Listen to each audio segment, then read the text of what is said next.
Now we can just go to politics in Washington and the NFL and everywhere else with GOP political strategist Matt Mackowiak. Matt, good morning. How are you? Good morning, Chad. I'm doing great. How about you? Doing well. Appreciate you taking some time to join us today on the show.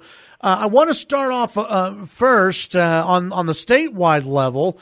An early announcement as far as a challenge to Speaker Joe Struas, where everybody's assuming Struas is going to run for Speaker again. But what do you think about the early announcement? Is this I guess, use as a campaign issue as well during the upcoming election season?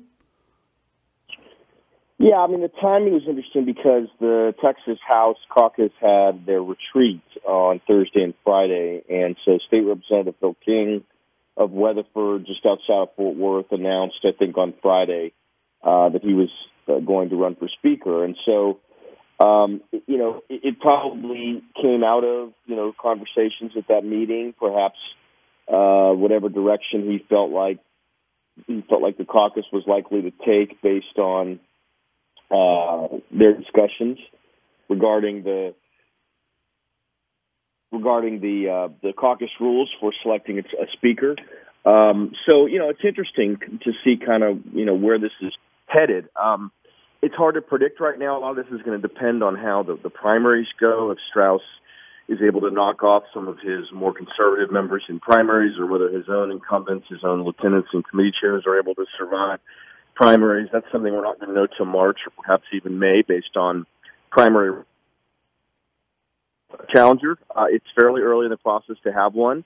And if Phil King is able to get, challenger candidates and conservative incumbents to publicly support him, he could start to build some momentum, and that may create a legitimate speaker's race. We don't really know yet if this is going to be truly competitive or not.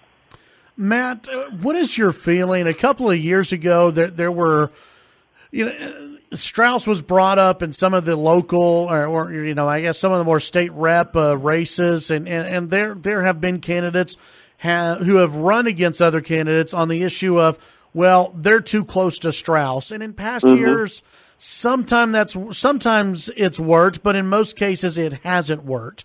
Do you think it's more likely to work this year, that you'll have candidates running against Struas in these different areas and people will take notice and they'll care?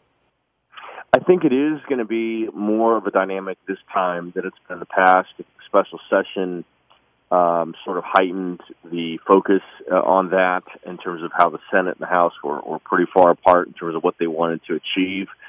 That said, if you look at Speaker Strauss's name identification across the state, it's still pretty low. Yeah. It's certainly below 20% statewide.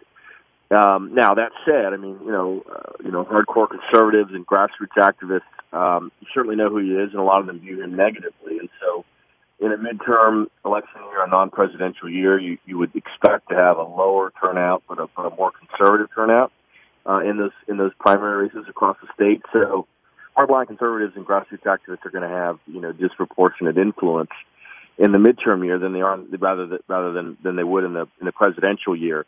That said, I don't think that the Struas dynamic is enough for candidates. I mean, it is certainly a prism that you can use one way or the other as a candidate, but these races have to be about issues. They have to be about how these issues affect real people in their lives, and so candidates have got to somehow, make the race at issues where they can. If they want to use the Struas prism positively or negatively to talk about issues, I think that's perfectly fine. But if they just try to make it about Struas, I think it's probably not enough. Now, I think there are a couple races where that dynamic will be particularly focused, and you can see that in State Rep Byron Cook's race in Corsicana, State Affairs Chairman, where a lot of the conservative bills have died over the years.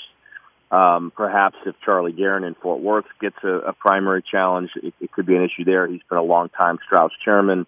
Obviously, it would be an issue in Strauss's primary if he has a primary challenger. I'm not aware of one so far, but we still have another month and a half or a little over a month until the filing period begins. So I think it'll be a dynamic. I don't know that it's enough, but it certainly is going to be part of these primary races around the state.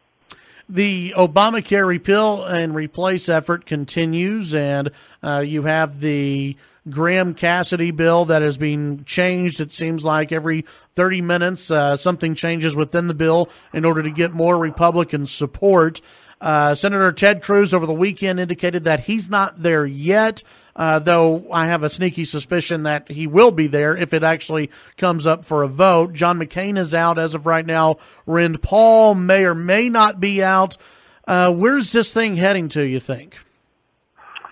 Yeah, I think it's very dicey and very hard to predict right now. I mean, you basically have 4 Republican senators, and you can only lose 2 of them, and you've already lost McCain. It sounds like he is not gettable no matter how the bill changes, which kind of tells you something about McCain's views, that it almost doesn't matter what's in the bill, he's against it. Yeah.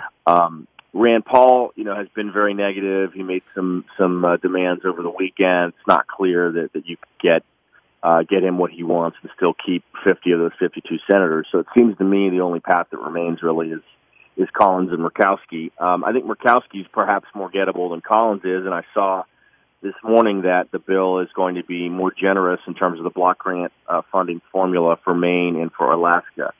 So, look, my guess is it's probably less than 50% right now, Chad, but I would really not rule this thing out. I think the White House, the Senate Majority Leader McConnell, these bill sponsors really have their shoulder to the wheel. They realize this is the last best chance to make fundamental reforms to Obamacare, and for a lot of us, this bill doesn't, go far enough, and we'd like for it to do more. There are limitations within the reconciliation process. You cannot fully repeal Obamacare through reconciliation, and so the only way to do anything is to do it through reconciliation because you can't get 8 Democratic votes to get 60. So this really is the last chance. There are some important reforms in the bill. It gets rid of the individual and employer mandates. It increases contribution limits for health savings accounts. It's going to make the states compete through federalism and basically make them try to become more efficient rather than less efficient as it relates to Medicaid dollars. It caps Medicaid spending, which will make the program more solvent over time. And there's some really important things in there that are it's going to make the system better than it is now. It's not as far as some of us would like to see. I think this thing is right on the razor's edge right now, and it's going to be a very interesting 48 hours. At 2 o'clock today, I think Eastern, the Senate Finance Committee will hold a markup of the bill, and so we'll have to see what happens as it goes through committee. All right, Matt, tell folks what they can expect, newsletter-wise, how they can get the newsletter, and what your latest podcast is going to be about. Yeah, thanks, Chad. We have a daily newsletter for politics and news across the state of Texas that we put out every weekday morning at mustreadtexas.com. My last 2 podcast episodes, both taped on Friday, are about that healthcare bill. The first is with Lanny Chen, who works for the Hoover Institution and was the policy director on Romney's presidential campaign. And the second is with former U.S. Senator Rick Santorum, one of the co-authors of the bill, who's really been working on this. You can find both of those on my podcast, Mac on Politics, which is available in the iTunes Store, Google Play, Stitcher, and on the web at maconpolitics.com. All right, Matt, as always, appreciate your time. We'll talk to you next week. Take care.